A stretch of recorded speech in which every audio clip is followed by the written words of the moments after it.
আসেন কয়েল পাখি দেখাবো।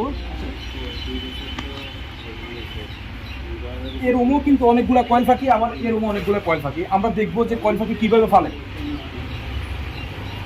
দেখেন এখানে বিশাল বড় একটা খাঁচার ভিতরে অনেকগুলো কয়েল পাখি মাশাআল্লাহ ডিমও দিছে। আজকে আমরা জাস্ট দেখাবো যে মানে সবচেয়ে ভালো কি কি নিয়ে কাজ করলে ভবিষ্যতে আপনি চাকরির পাশাপাশি বাড়িতে ব্যবসা করলে কি করবেন। এই খামারের যিনি মালিক, এবার আমি যতটুকু জানি উনি চাকরি করতে অন্যের মানে জব করতে বা অন্যের অধীনে যেটা বলে, তবে এখন বর্তমানে উনি সম্পূর্ণ কয়েল পাখি ফালে চাকরি ছাড়ে দিয়ে ব্যবসার ভিতরে ঢুকে গেছে। এটা আমি দেখলাম জলযন্ত্র একটা প্রমাণ আমি পাইছি ওনার কাছে। তোমার খামার আজকে আসছি, উনি একতলা, দুইতলা, তিনতলা, চারতলা, পাঁচতলা করছে।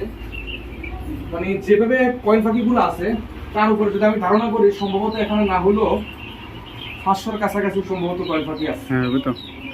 লাইট দিয়ে রাখছে, লাইট হিট পুরোটা রুমের মধ্যে গরম রাখছে। উনি সম্ভবত এখানে অনেক দিন রাখে।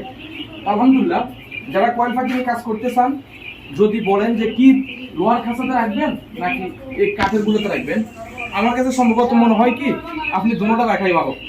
শীতকাল আসলে এগুলো আমাদের নিয়ে আসবেন, আর গরমকাল আসলে লোহার খাঁচার মধ্যে নিয়ে আসবেন। ঠিক আছে, এটা আমার কাছে মনে হলো।